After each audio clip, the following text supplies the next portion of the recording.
Episode 202 of the show called The Blathering Live. I'm Ken Knapsack. How are you all doing here today? Quick little show on a Saturday night. Do I have big plans? Ask me. Do I have big plans?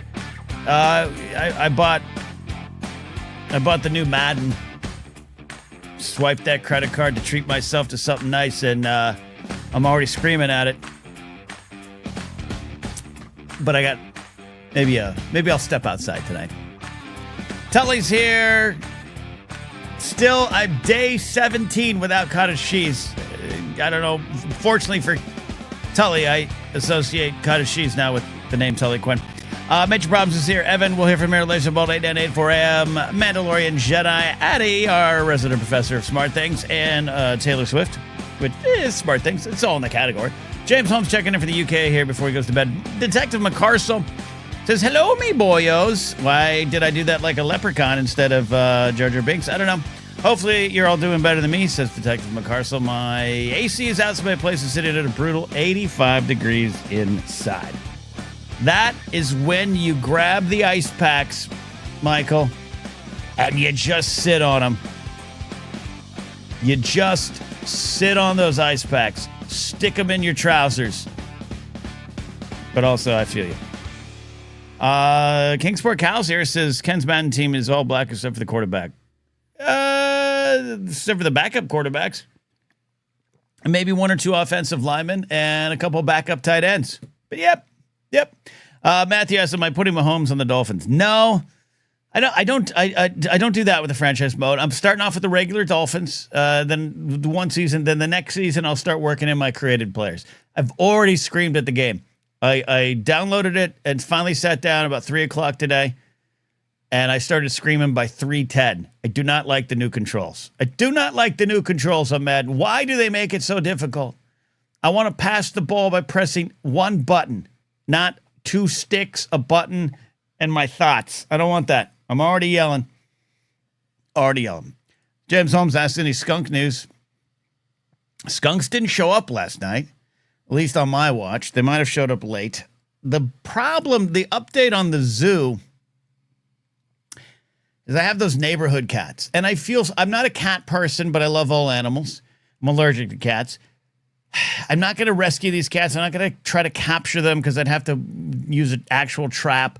There's a lady in the neighborhood across the street from me over a major busy street that feeds a lot of the cats in the neighborhood. Good and bad. But I have empathy for these street cats. I really do. One or two will sleep in my yard, and I let them. I have a bowl of water out that's for the skunks, but now the raccoons love it, and now the cats definitely are taking a lot of the water, which is great. No problem with that. This morning I woke up. I've had 4 cats for this entire year that I've watched. Like a tabby, a speckled. I'm sounding like Charlie Day on the Kitten Mittens episode. An in-between. I have 2 black cats. Today I saw very distinctly 2 smaller cats that look like the other cats. So we've at some point have had kids. They're not kittens. They're like adolescent cats. And I woke up this morning, and they were in the backyard, and I didn't have the glasses or the contacts in, and I look outside, and I see a fluttering, and one of the little black cat, and in between, he was trying to get a bird, and the bird was fluttering, just barely getting out of there, and I was able to scare the cat away and then scare another tiny cat. So the neighborhood cats have multiplied. Oh, I sound like an old man on a farm. Don't worry, though. Detective McCarsell is currently in his underwear with rotating fans going on. We're going to take your calls. I got some calls queued up. I want some questions from you. Go wherever you want to go. A lot of fun Thursday on the big show. We had some comedy. We had some politics. We had some silly things. I love the life advice question from Wiley Todd at the end. I'm not saying I got good advice to give, but I love those kind of episodes. So if you got anything of that, we got a question in chat we're going to get to.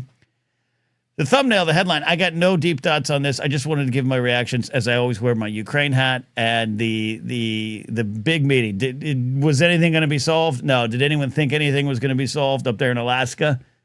Shout out to producer Steve for his report from Alaska on Thursday's episode. Did we think that Trump and Putin were going to meet without Zelensky, without any Ukraine representation? Hash it out. No, we didn't think that. It's just the optics that made me just disgusted. And look, foreign policy's disgusting anyways. We are so not clean with the genocide in Gaza right now that we can't look good in any way, shape, or form. But rolling out a red carpet to another war criminal, I mean, it's just a party of war criminals at this point. I get it. I get how the world works. But as someone who has Ukrainian blood in their veins, just the optics of this, and I know there's been Zelensky and Trump going to get on the phone together or meet in person, and there's talk of, well, we're not going to let you in NATO, but we give you some of those security assurances, all these kind of the dumb games. At the end of the day, you guys know me. I don't get into the weeds on all of it. I go with the heart. I go with the emotions. It was really just embarrassing. And I enjoy the comical memes. I enjoy the Trump circling, the false prophet president circling up and down that red carpet. He can't walk straight, which is just bizarre at this point. All the things he can't do physically, but we are led to believe he can. So that's my take on it. If you got a take on it, you got a call. You want to call and talk about it? We'll talk about it. I didn't go into the weeds on the articles today. I just and nothing again was surprising. But with this hat on, it was just tough to watch. Embarrassing. But that's just a small corner of embarrassing that we are. So there you go. Producer Steve, they can change the old passing system. I know. Here's the thing, Steve. I want to try to embrace the new. I just think it's too much control. Like I'm trying to punt right now. There's too many controls. By the way, I love that I launched a show that I can talk about Vladimir Putin, dictator at large, and the false president, and then 2 seconds later, I can be complaining about punting in the Madden football game. I don't like the punting, the kicking. I'm a good kicker. Actually, I'm going to say I'm a great kicker on the Madden football game franchises throughout the years. I'm actually a great kicker. And I couldn't hit one field goal in practice. It's got 4 things you got to do instead of 2. It's a mess. But I'm gonna try to make the passing work. James Holmes with a super chat. At least Trump wasn't talked into invading Ukraine. You know, I'll take a win when you can get a win. James Holmes says the cats are the best. Treat you with degree of contempt right up my street. Yeah, I don't dislike cats. There's a lot of cats out there in the world I like. But when you're allergic to them, yeah, what are you going to do? All right. Big slurp of water. Let's get to a phone call. Let's make sure the phone call setting is there so you don't suddenly see faces that don't want to be seen on the screen. We got major problems. Evan, check it in. What's going on, my friend? Where are you calling from today? Is it anything special? You on a mission? What are you doing? No. Hey, Ken. Happy Saturday. I am home. Good for you. On this wonderful Saturday. Good. What's on your mind, man? Well, first of all, I want to off the hop. So, I want to get into these Madden issues. What's ailing you, my friend? On top of my career, I also coached varsity football for about a decade. So I want to see if we can troubleshoot this. Well, it's not so much the playbook. I haven't even played a game yet. That'll be tonight. I'm going to make myself a couple pieces of chicken. I got some green bean casserole to warm up in an oven. I'm going to sit down and play the preseason game. I'm pretty sure I'm going to be good at rushing the football, but I like passing. And I just feel, Evan, they've complicated the passing. Now, apparently, my buddy Hal was saying this is similar to the passing system last year. And I remember in the mid-2000s, you had the great 2004 Madden game. And then suddenly, by 2006, they were like, hey, what if we made it really complicated because we want to make it real? And I didn't play until 2024. Sure, yeah. Oh, I think if we dig into the settings, look for passer settings, look for classic. I think that might be what you want right now. So okay, but yeah, the passing cone, producer Steve, it was totally off. But Evan, I feel bad if I don't give it a college try. I mean, you can, but who? You know what? We're all playing these games for fun. Who are we trying to impress? Are we? Are we playing them for fun? Well, I'm not streaming them anymore. That's I can't stream these games. It's anymore. You know what? Play whatever difficulty you want. You can play on single button mode if you want. Everything is A. Just do what makes it feel good. Yeah, no, it's weird because there is too much of a good thing sometimes where yeah, I'll start on pro level, and then you win 3 straight Super Bowls, and you're like, this is boring, and then so you Right. start upping it. And I like the realism, but I'm there for the franchise mode. I'm there to measure, or to manage my team, my roster, my contracts. I'm way more interested in that than even the game sometimes. I hear you. Yeah, I haven't got into the new Madden yet. I was actually I had a fight with Madden last year, and I was just college football because I had just come back for the first time in a decade. But I Right. think I'll come back to Madden this year. I think we'll kiss and make up. There we So go. I'll be right there with you. There we go. I do want to ask you as a football coach, and I apologize. Oh, thanks for the Kingsport Cal and James Holmes gifting 5 subs each. I really appreciate that. That's awesome. If you've got a gifted sub, you can call into the show. Links are on the community page when you get to the YouTube channel. Laserbolt asks, no more Madden streams now. I actually technically cannot stream games right now. There's a problem with my PC. So since no one wants to, drive out to Burbank to fix it for me, I can't stream games. But even then, I want to keep the hobby for myself. Anyways, Evan, as a football coach, what kind of football coach were you? What was your strategy? What did you run? What offense did you run with these kids? Well, I mean, we've ran mostly like inside zone, your zone techniques on offense, pistol and shotgun for the most part. But my head coach, he was my coach. He's been a coach for almost 50 years. He's like a Wow. high school legend in New Jersey. Nice. We've ran in my 10 years there. We've ran basically every playbook you could run on offense.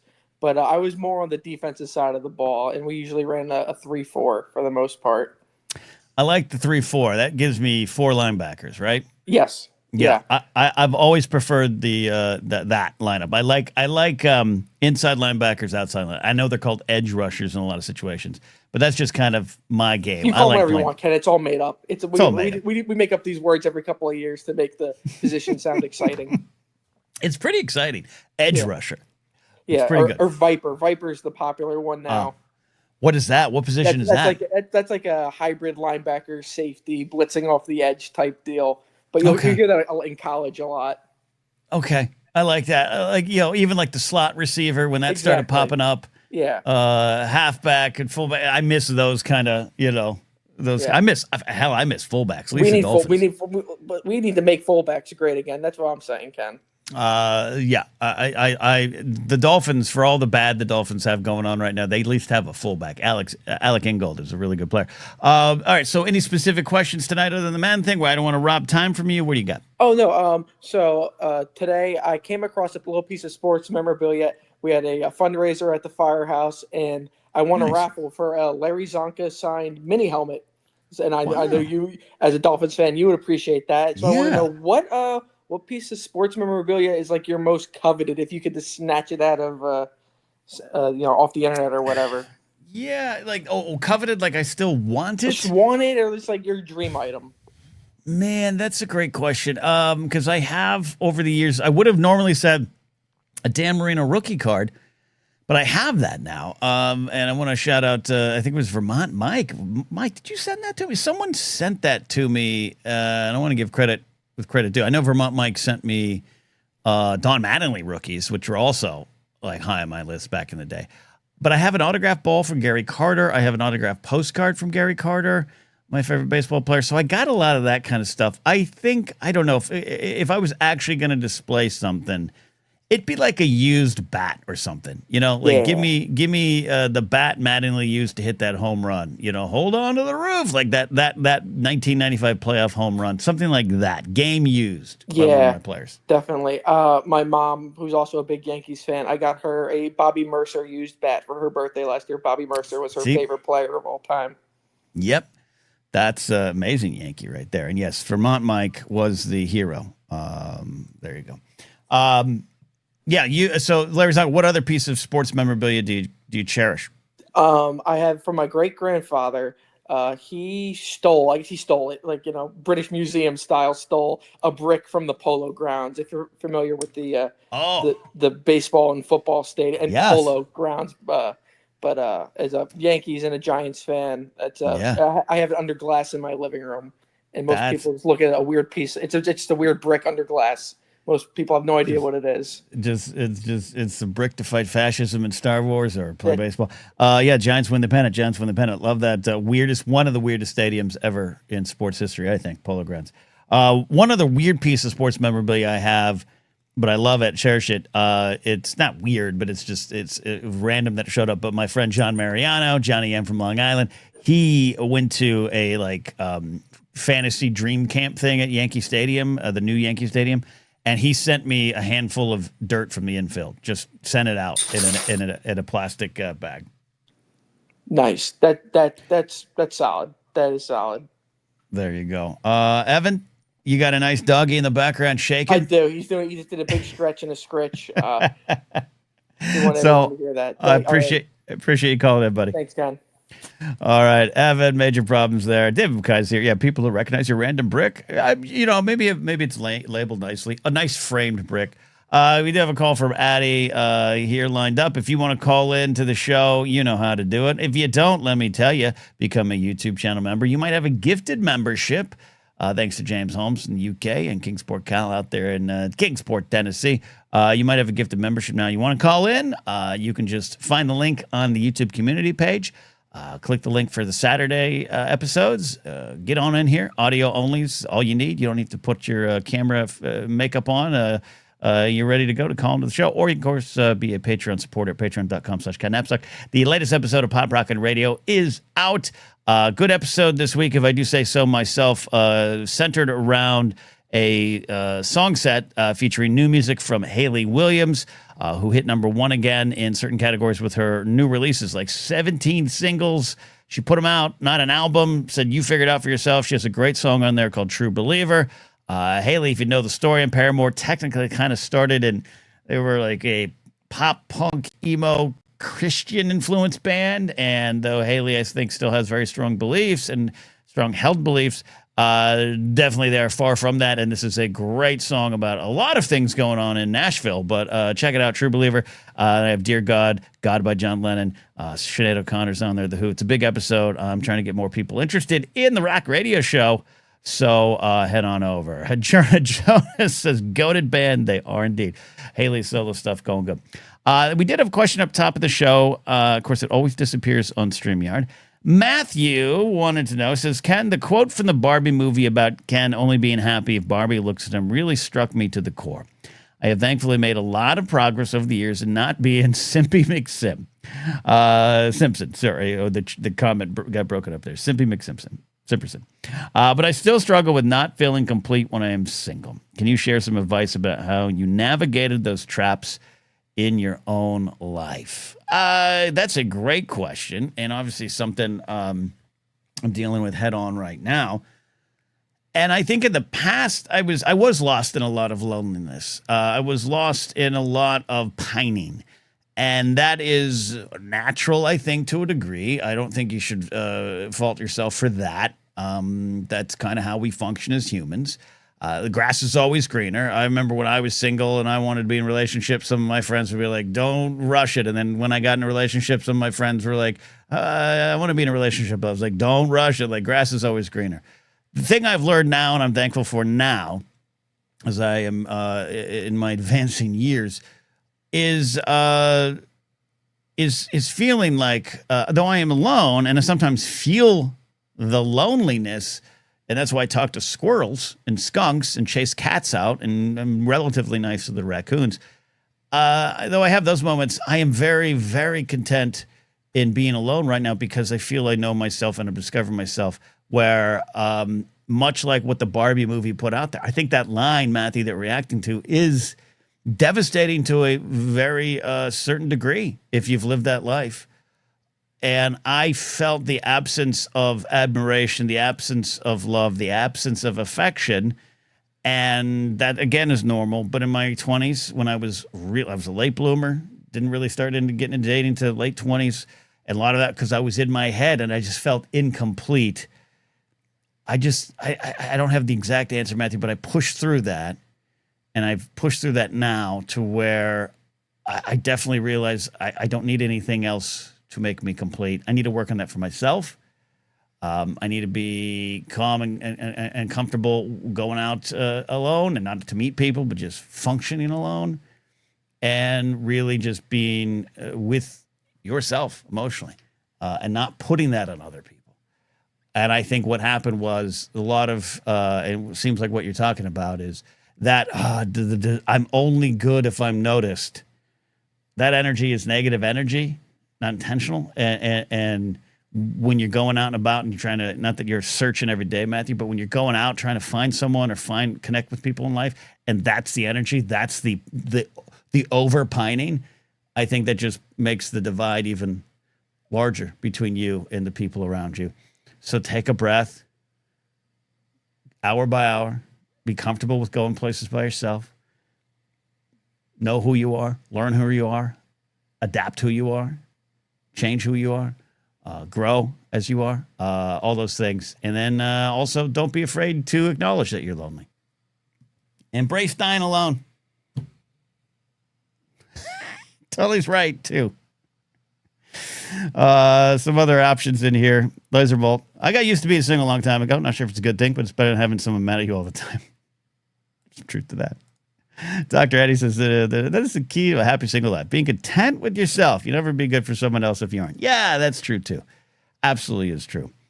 And, you know, again, to the quote from the Barbie movie, I think, yeah, I don't know how to explain it sometimes. That movie really spoke to me. It's a movie about Barbie. It's a movie about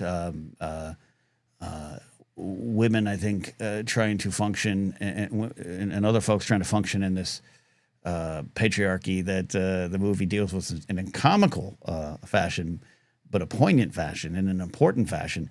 But there's a lot of there's some mirrors being held up to men that if they're willing to look into it, I think can heal them. And it's not bashing.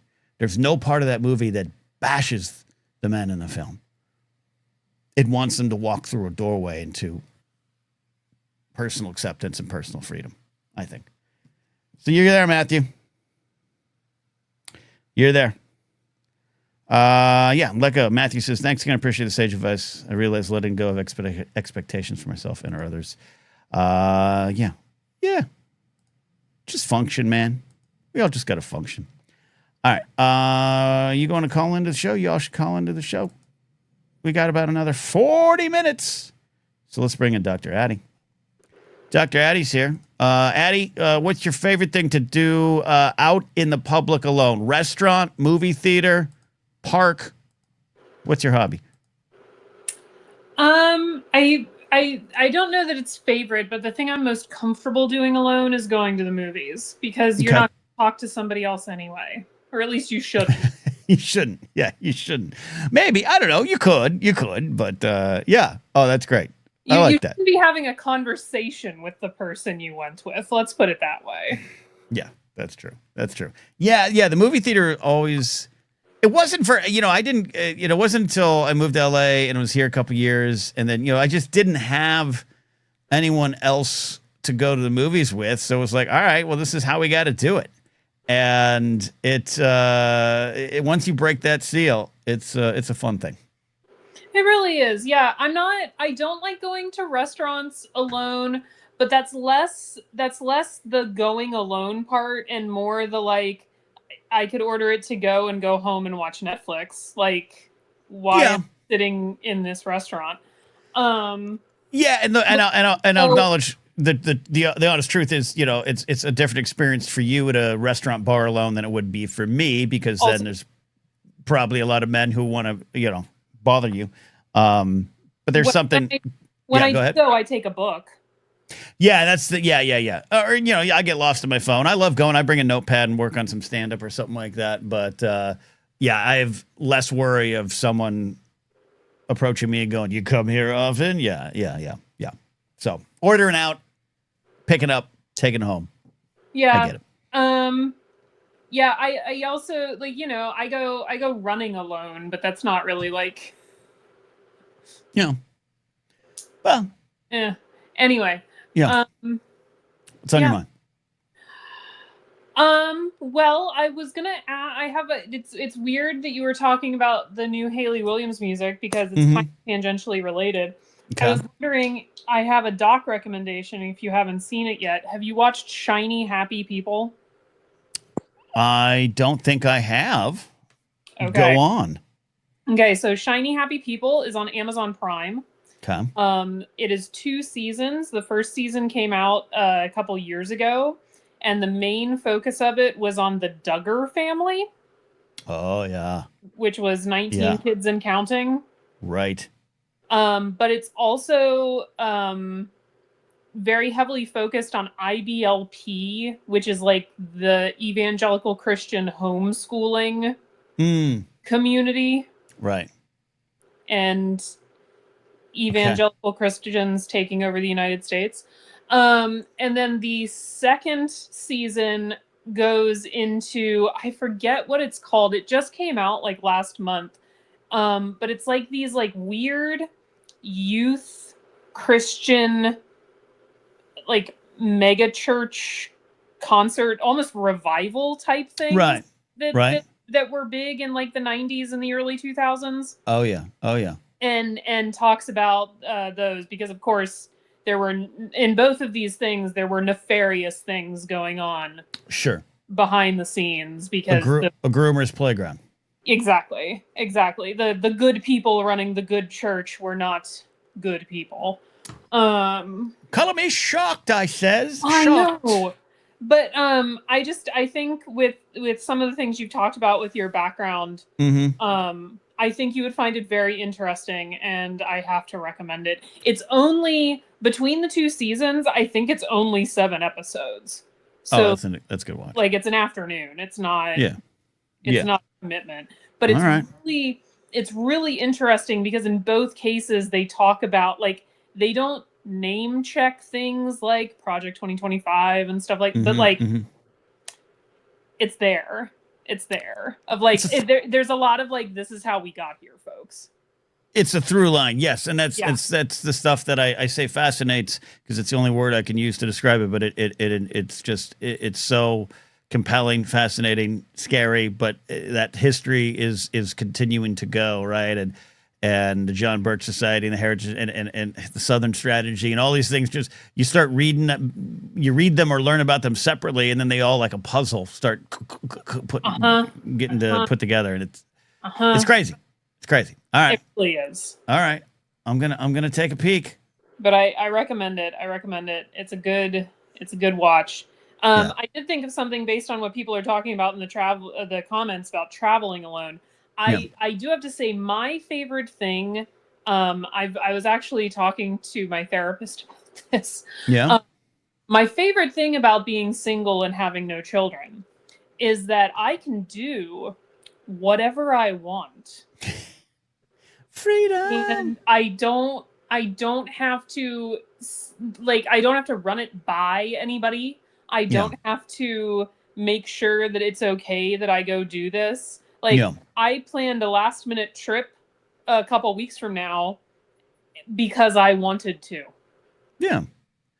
Yeah. I had the means to do it. Well, yes, if you got the means, by all means. How do you, related to Matthew's question, which is, he is as a man writing in everything, but just as a human, how do you find peace in being alone and or dealing with, all right, do I want to change that, or how do I change that, or was it easier in the past? Does your career help? Like, walk me through your process, Addie. I will say it took me a long time to be okay with it. I mean, I am now closer to 40 than I am to 30. Sure. I will say that, like, in my 20s and even in my early 30s, I was not as okay with it as I am now, especially as, like, all of my friends got married and they started having kids, and this is different for women than I think it is for men, but I started feeling like I was being left behind and I was missing certain milestones that, like, I should have this by now, whatever that thing was, and I didn't.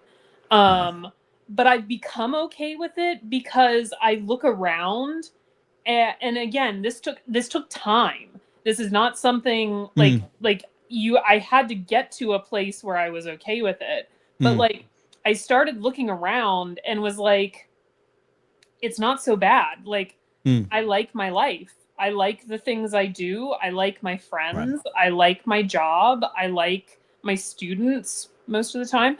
I like, I like the things I get to do. A couple years ago, I was not happy with my job or my living situation. So I got a new one and I moved. Like it, I changed my circumstances because I did not like them. And I found something I liked better.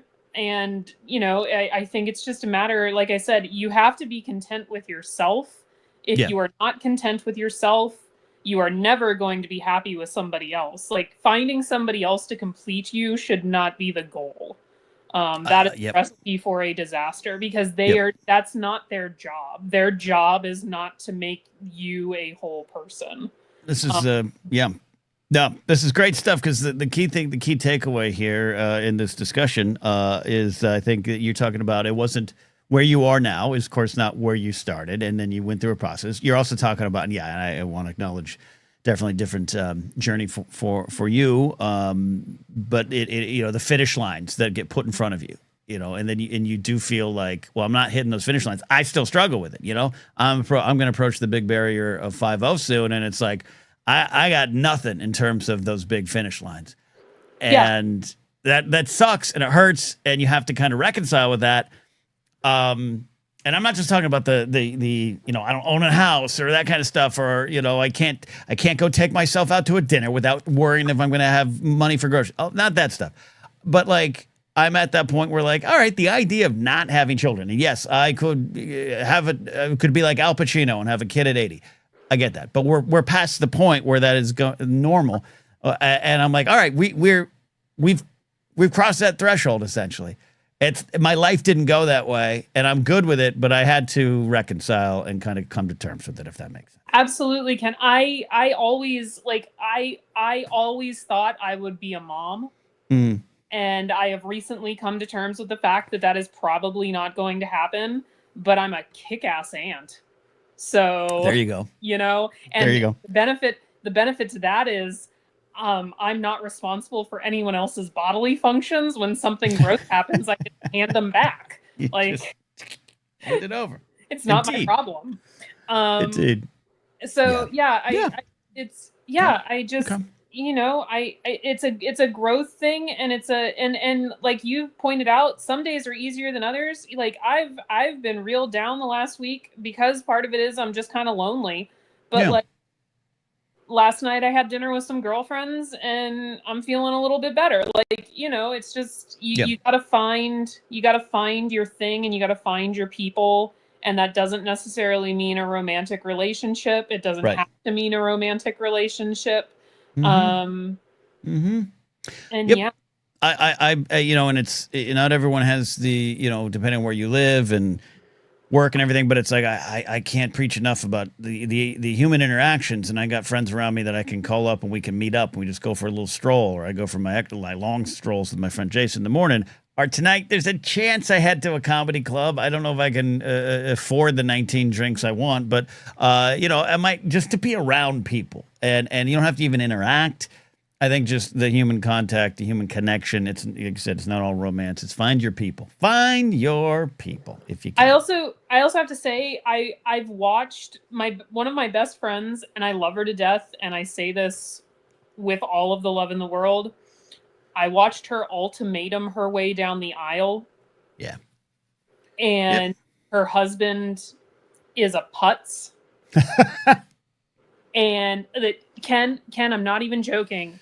A couple months ago, she had strep throat and had to drive herself to the ER. Okay, what's this guy's problem? What's the deal? Is she watching and now? Both of the kids were also sick. Yeah, that ain't good. That ain't good. He's the third child. But anyway, okay. And so like, it's one of those things, like I see that and I'm like, I'd rather be alone. Yeah, no, I have that too. LQ says, yikes. That's true. All right, Addie, appreciate it. Final thoughts. I caught a little bit of the Blathering backstage last night. You were given a wonderful, in-depth Taylor Swift summary, so maybe that will continue tonight. But final thoughts here. I got Maddie from the UK lined up. Let's see what that bloke's up to in a second. But final thoughts tonight here. What's your biggest advice for all of us tonight? I got nothing else advice-wise. For those of you who watched the backstage last night, obviously I'm not dead yet. So we're doing good. I missed that. Was that in doubt?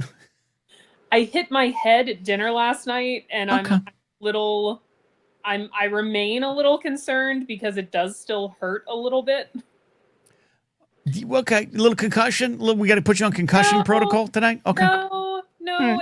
I've monitored all day. I've never been dizzy. I'm not lightheaded when I stand up. All right, both fair enough. my pupils are the same size. I think it's just in a terrible place. And so like every time I lean back in my chair, I think it presses on it a little bit. Gotcha. So okay. Good. Well, I'm glad you're Well, alive. not bad. I didn't know. There you go. Addie, thank you for calling in. I appreciate it. Of course, Ken. Happy to be here. We are happy to have you here. And yeah, follow the Blathering backstage. I do believe producer Steve is going to have a stream tonight. I was watching with my friend Jason Boggs, comedian Jason Boggs. He was coming over to my house and he wants to maybe do some streaming. So I was showing him the studio and I turned on the YouTube. I go, oh, here's a perfect example. Here's Steve playing games. And you guys were all calling in. It was great. So if you want to continue the hangout, go over there. That is the spot. We have a lot of calls lined up here tonight. I love this. If you want to call in, I become a YouTube channel member. A lot of you might have got memberships tonight from Cal or James in the UK. I don't know why we're always going to say James in the UK, but I just like it. I like it. He's up late. And we got another UK call in here right now. Maddington Gunner is what we determined your full name is.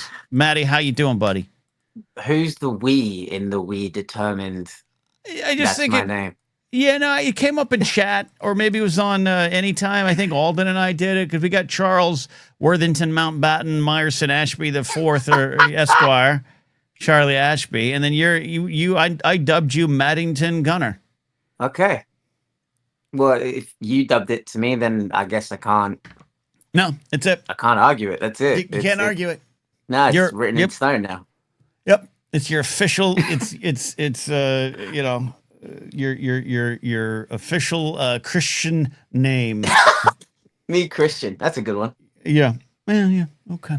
What's on your mind tonight, buddy? Ask me a question. You got advice? How do you get through those times alone? Times alone? I just remember that where life might not be where I thought it was, where it was going to be, life is still pretty good.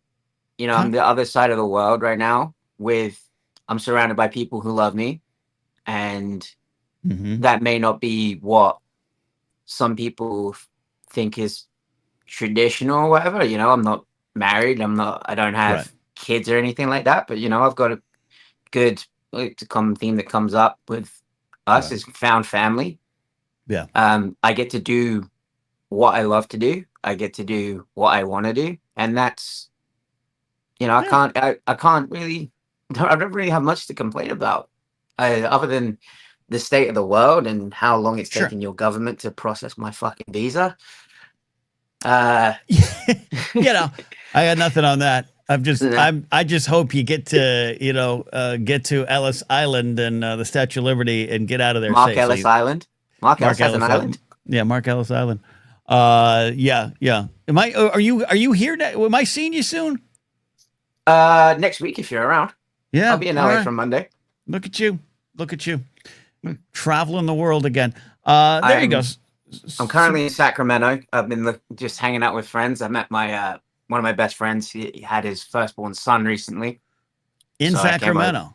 In Sacramento, yeah. So I came over and met the little man and just surrounded by good people. Good. So good chain restaurants. What's your favorite chain restaurant in Sacramento, which is the capital of this great state? Is Round Table Pizza a chain? Yeah, that's a chain. Number one with a bullet. It's great, right? It's shitty bad, but it's shitty great. It's shitty incredible. Everyone's like, oh, In-N-Out Burger is the best chain. Nah. California. I'm like, nah. If you've not had Round Table's the shit. It's Round so Table, good. it's and the one near me, which is still standing, it's still standing, has all you can eat Tuesdays. So if you had a chance to experience all you can eat Tuesdays, Maddie? No, but if you're around Tuesday, we can do well, you can eat Tuesday. It's a bit of a problem though. It's a bit of a problem. It is the most American thing you'll ever experience, because you go in, you buy a plate and a beverage. And I'm using the term beverage. You know it's serious. And they just start putting pizzas, pre-cut pizzas on the back, and you just get a plate, and you could just go. You can just eat, and then they'll put different pieces. You know, here's a Hawaiian one, here's a pepperoni, here's a mushroom and olives, and you just gorge until, quite frankly, you explode. So is it kind of like a Fogo de Chao, where it's like you have a card and they just bring like different types of rounds? But you have to. The difference is it's less classy, but I suggest more real. And then you have to. It's on you to get up and go get the pizza. So you have to commit. Okay, so don't bring it to your table. To the act. Yes. Okay. Yes, and it's dangerously good. It's so good. We had it literally last night, and oh my god, it's incredible. It's worth moving here alone. Worth moving here alone. Love that. Yeah, love that. All right, Maddie. Maybe we'll hit that. What else? What else is on your mind tonight? Just the general. I had quite an interesting conversation with someone last night who I had met for the first time. And this is a perfect topic to bring up with you, because this person was clinging to 1776. Like, this guy was like the real life version of Ron Swanson, in that he believes that history began in 1776. History began in 1776. Yeah, with you guys kicking us Brits off of the island. So, is he one? He's one of the ones that flies the flag with a 76 on it. Yeah. Okay. How did this come about? He just had we had a get together, and a bunch of us kind of did our own offshoot, and this guy was here with us. I'd never met him before. Okay. And we'd started talking about music, as is seemingly common when people meet me for the first time, because I'm the music guy, or I'm the MMA guy, or the podcast guy. Yeah. And then he started asking me questions about what life is like in England. Yeah. And I was just like, it's similar to here, everything's, going to pot. Yeah. And then he started talking about this whole thing that JD Vance is pushing, that apparently the UK has no free speech. Now, we don't have a written constitution like you guys, but we have free speech. I can say whatever the hell I want. And then I was just like, mate, that's just categorically not true. It's not true. We have this new Online Safety Act, which is just the government's way of monitoring everything we're doing. Yeah. But we have Amazon.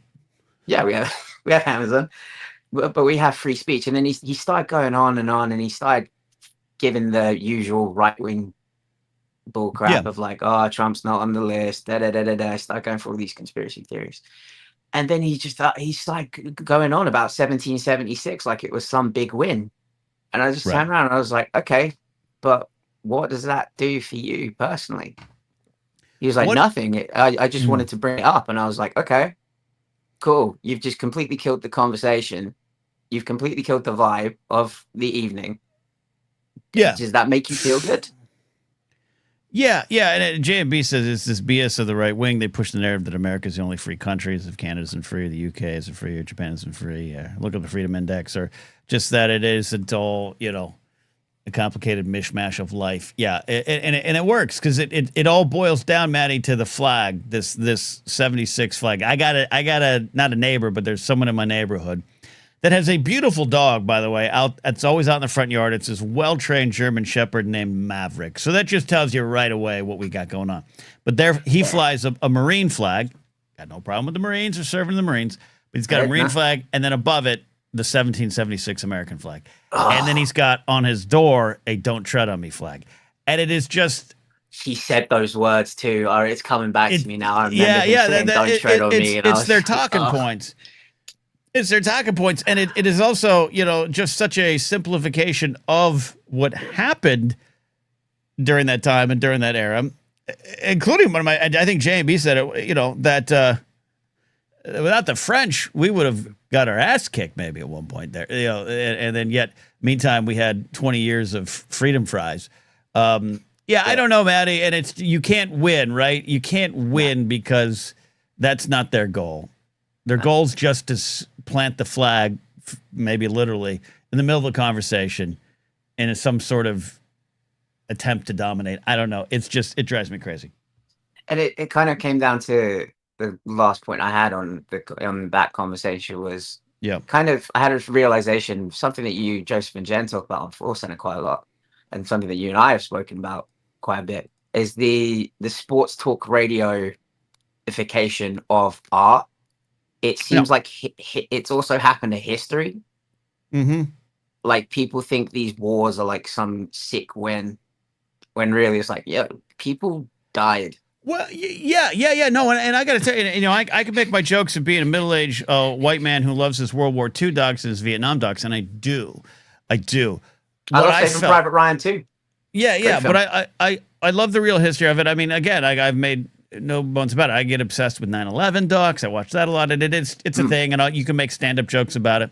But what you're talking about is something that I do feel I've emerged from, hopefully, where I loved history. It was my favorite thing growing up, right? I love history, I used to say. And I felt that it was all, you feel disconnected from it, and it is like it's a story.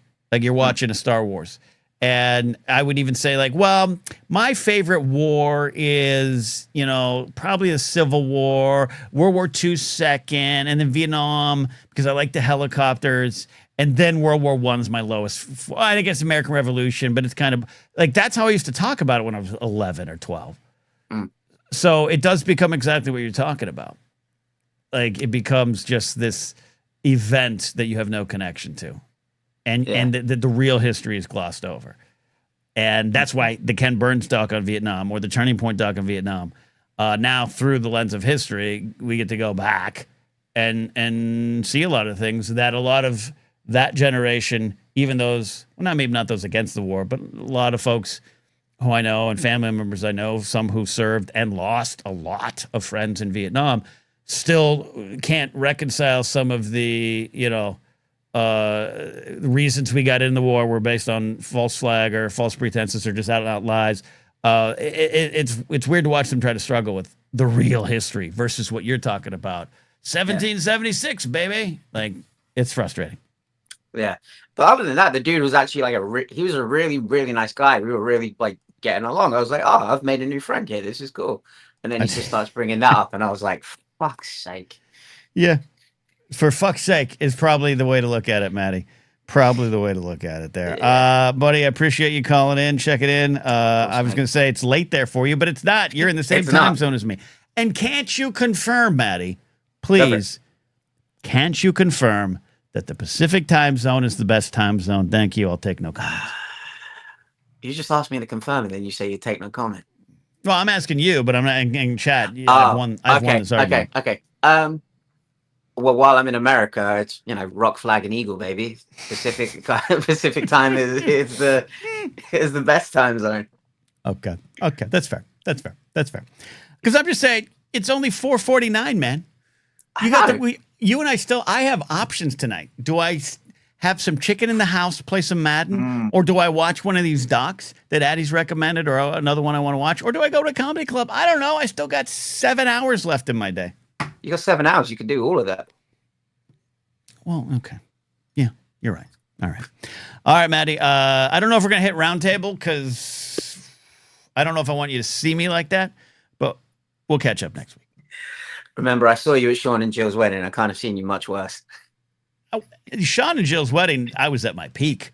Dancing to Chaperone songs while still holding a drink in my hands. Come on. Doing the lift with Mark Ellis. It was the most beautiful thing I've ever seen. It was wonderful. All right. Thank you, Maddington Gunner. All right, brother. See you soon. All right. Laserbolt says that's not how time zones work. I don't know how time zones works. I just know that Laserbolt, this is the best one. That if Laserbolt, you were here right now, camping in Yosemite, listening to this show, you'd still have hours left in your day. Were you right now Sun is setting. We got the best time zone. James Holmes says trader to the UK. Will says, yeah, I'm halfway done with work by the time y'all getting started. Eastern time zone forever. Eastern time zone's the worst. Angel games starting at 10 p.m. Come on. What are we doing here with this time zone? Yes, Cameron has the right idea. Can we make a blathering time zone? That's what it is. Let's take a call right now from Kingsport Cal. Kingsport, I'm not saving you to the end, okay? All right, kid. Anyway, how dare you? How dare you with this time zone thing? You know your time zone took something away from me tonight. What did my time zone take away from you? What did the beautiful Pacific time zone take away from you? Well, I did have a date tonight, but I moved it to tomorrow so I could see your show at 7 o'clock. At 7 o'clock. And this is on a Saturday. And I did not tell said person exactly why I could not make that date. So, well, okay. Tomorrow. First of all, time. Kingsport Cal, I want to say your dedication to this show is forever appreciated. That you turned away the opportunity for a social interaction, a date, if you will. And I don't need to know where that date might have gone. Okay, that's for you to decide with them. But I really appreciate you putting that aside to be here. Now, my point is, if you were living in the West Coast, you'd still be able to have that date because this show's going to end in like 15 minutes. Well, the thing is, Ken, when I'm home and I start drinking, I have to stay home. So, and I like to drink when I watch the show. Yeah. It's synonymous with watching your show. So I don't leave. I can't go anywhere for the rest of the night after that. So there you go. Okay. That's part of it. Now, see, if I could just easily, if I could not drink when I watch your show, which I don't have willpower to do, don't drink. I could leave and go on a date. But it's fine. The date is tomorrow. It'd be all right. I don't have to worry about it. But the only thing is, it's a Sunday, which seems kind of weird. You can't have a date on the Sunday. That's the Lord's Day. You can't do what you want to do, Cal, on a Sunday. Well, who's saying that's even going to happen? But it could. But it doesn't matter. It's somebody I've known for a long time. But with that out the way, no, I was just wanted to comment about the single thing. Because I am single. That's one new perk for being single. You can date, stuff like that. Yeah. You don't have to be committed to one thing. But what I've been doing lately is like I've talked about fixing up the outside of the house. And now I'm working on the inside of the house.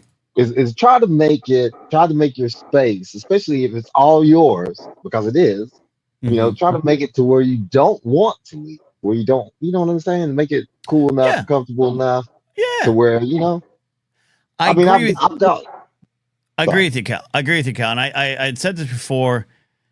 My friend Owen gave me the advice post end of the relationship, like do one thing different every day. If you go to that 7-Eleven, go to another one. If you take this way home, to go another way. So that way you're forming new things in your new life. And I really think that's been some of the best advice I've ever gotten.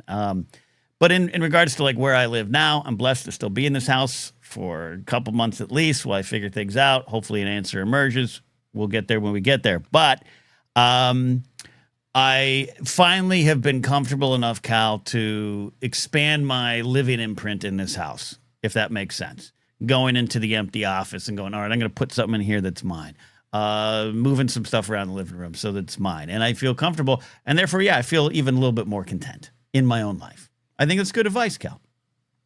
Yeah, I mean, I've got all my entertainment is pretty much here. I don't have to go seek entertainment, unless I want to interact with people.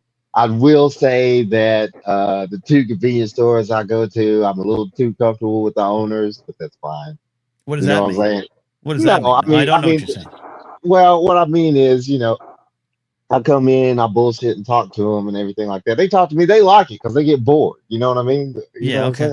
Yeah, they get bored in there, but we'll have full on like 30-minute conversations, and customers will come in, and we and him. This is at both places, and me and them will be talking and stuff like nothing's even going on. But do they help the customer?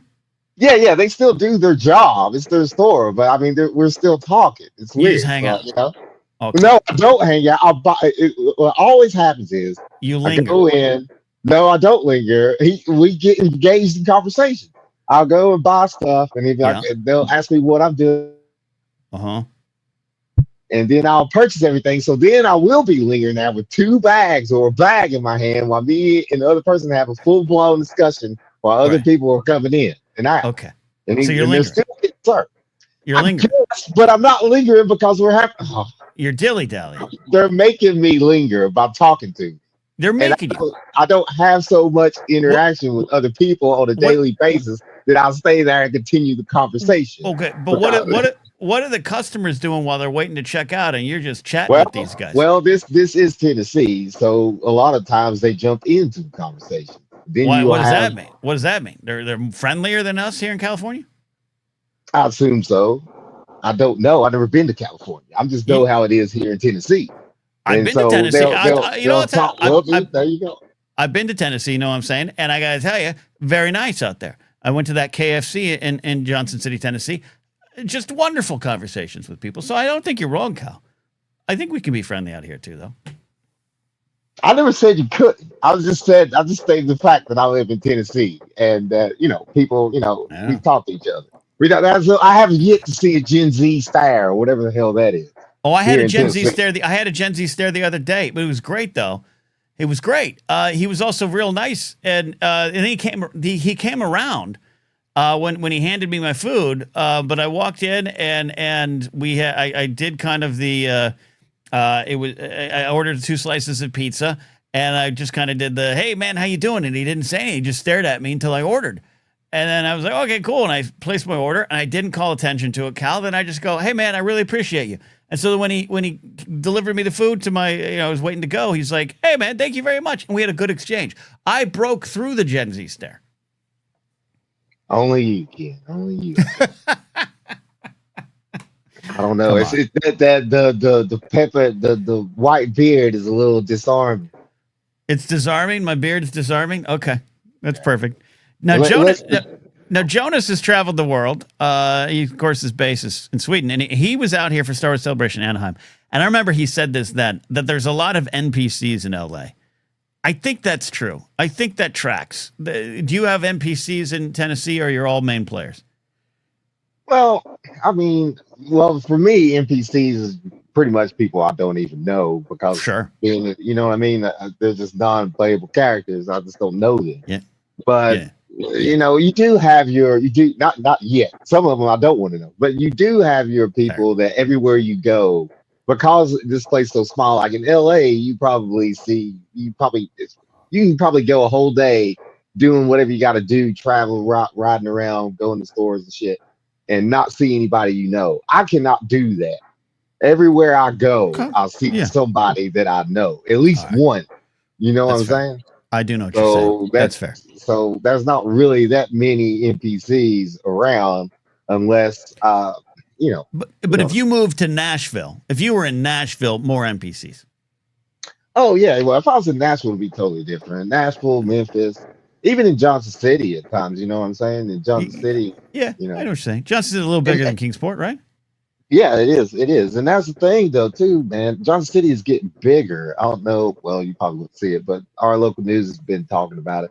A lot of people have been moving to Johnson City. I don't know why, but New York and LA people have been moved. California, Really, to Johnson LA. City.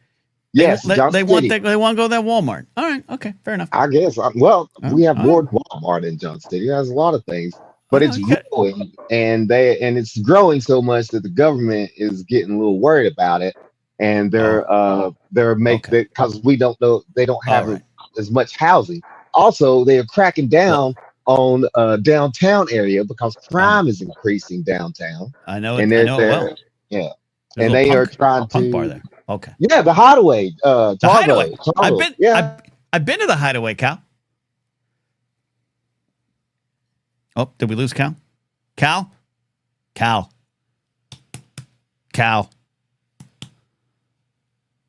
I think we lost him. He froze on my screen. Am I still here? Do you also hear me? Am I alive? We lost Cal. All right, let's go to a call from JB. We do have producer Steve reporting in soon here to take us home on the show as he slides into Blathering backstage. Let's get JB calling from another time zone. Hey, how you doing, JB? I'm doing good, Ken. How are you guys doing? All right, how are you doing? I'm doing all right, man. I'm doing all right. I'm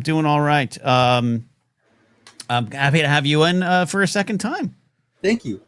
Glad to be here. I just want to come in. We discussed about the tangerine tyrant. We're talking about like, what it means to be single, or whether you're with somebody, and which is better. Grass is greener on the other side. Sure. We talked about the things, about 1776, and oh no, in your face, you Brits. I want to keep it light. I want to turn this into a lighter direction. Love it. And so I want to say, in keeping with your recent comedy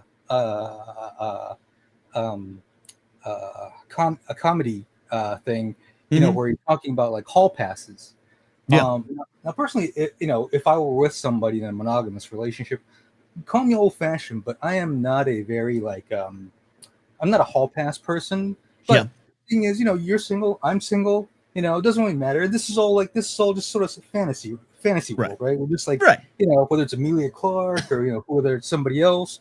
I want to ask you and the rest of the people in the chat, who their hall passes would be, or what your fantasy date with somebody would be, right? Like we don't have to, it doesn't have to be salacious or tawdry, Sure. Maybe a dinner and a movie or a museum or rock climbing if that's what they're into, or something outdoorsy, or whatever. I've got friends that do rock climbing. I don't, but I'm more rock the climbing. kind of sports person. Yeah, rock climbing with Brie Larson. That sounds like a wonderful date. A wonderful date. Yeah. All right. Yeah. In chat, I want you all to answer your dream. Like I said, JB said, don't be tawdry. Yeah. In terms of the hall passes, it's such a silly concept. It's such a. I've always thought it's a weird concept. But I don't. I've never taken it seriously, right? I think, like you said, it's a bit of a joke. However, I don't want to go. How do I get through this story? And I think I mentioned this before. I have to have mentioned this before. But my first long-term relationship was with someone who was at the time, about 10 years younger than me, and she was kind of like, "Hey, do we have a hall pass, or we have a kind of jokey." And she chose Robert Downey Jr., who at the time was in Iron Man and Kiss Kiss Bang Bang, and it was that era. Mm-hmm. But she was friends with Bob Downey Sr., so I was like, that doesn't count. You can't do that. And not that I think Robert's going to cheat on Susan Daddy, but like you can't do that.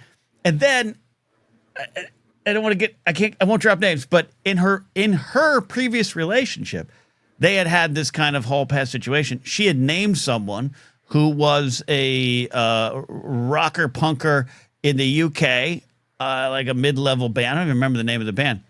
And her boyfriend at the time was like, oh, as if like that person would ever want to be with you. So she befriended him, flew to London, saw a show, and hall passed. And once she told me that story, I was like, we're not playing that game. Then we're not. This is too real. It's a joke that you've made real. So that's why I don't participate in that. Yeah. I understand that. Yeah. I don't know how comfortable I would feel with the notion either of like discussing with a partner.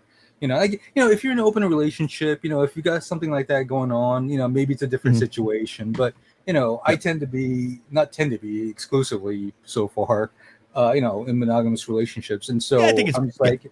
Yeah, it's fun to like just toss out names and be like, oh, wouldn't it be funny if like, we ran into like so-and-so or, what's her name or what's his name.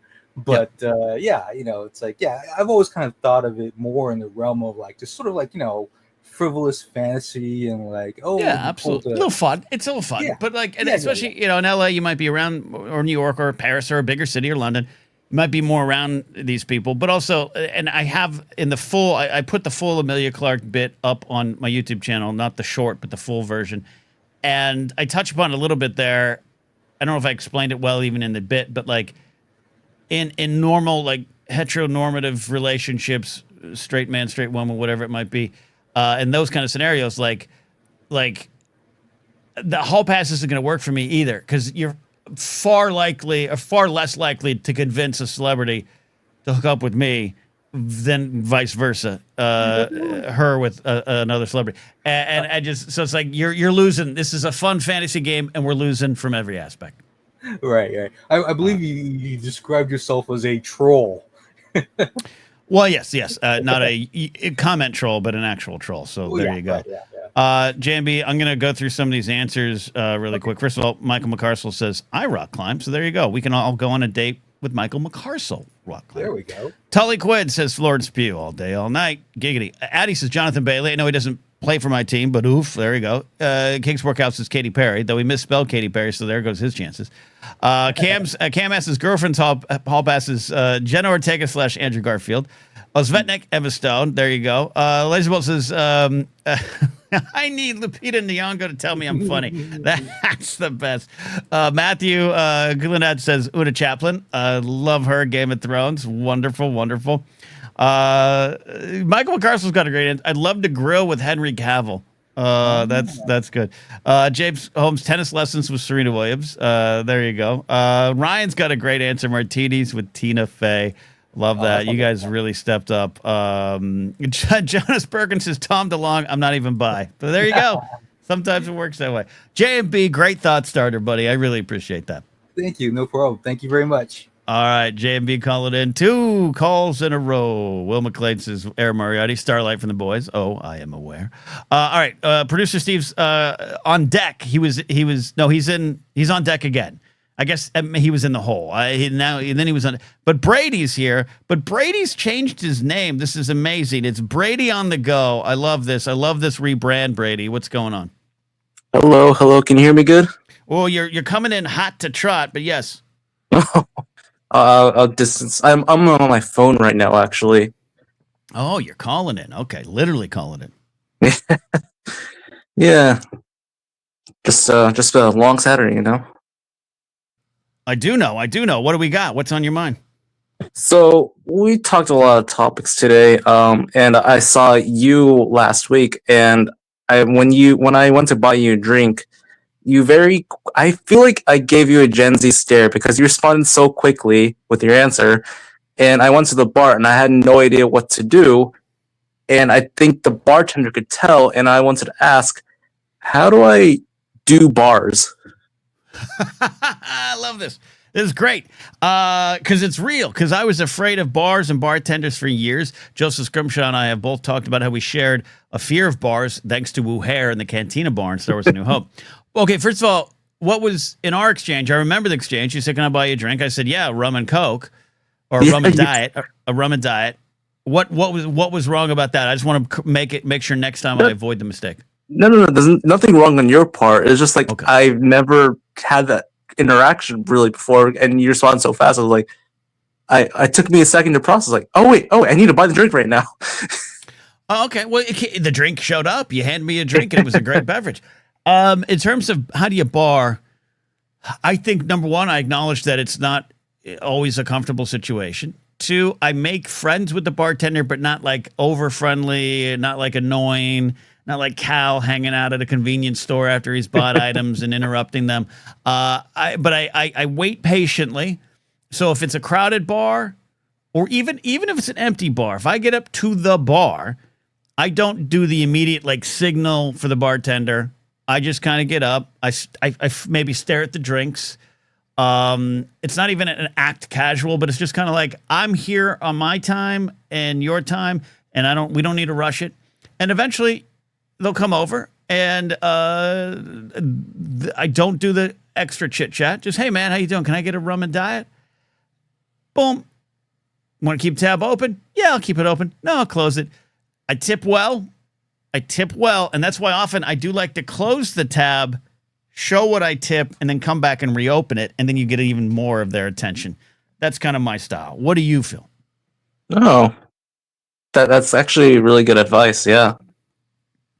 I feel like. Yeah, hit me. I feel like I gotta pretend to be like Obi-Wan Kenobi. You know, I just. Yeah. No, just walk honestly, up and. Yeah, honestly, Obi-Wan Kenobi is a good template for what you need to act like in a bar. in all bars, Outlander Club, Cantina, the Chalmers Cantina. Obi-Wan knows his way around bars, and I think you should study his ways a little bit more. Its techniques.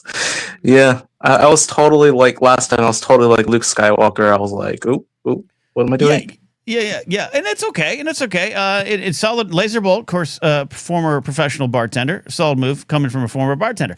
I have great results with bartenders. I don't overstay my welcome. That's why I understand the Gen Z stare phenomenon. We're here to do some work.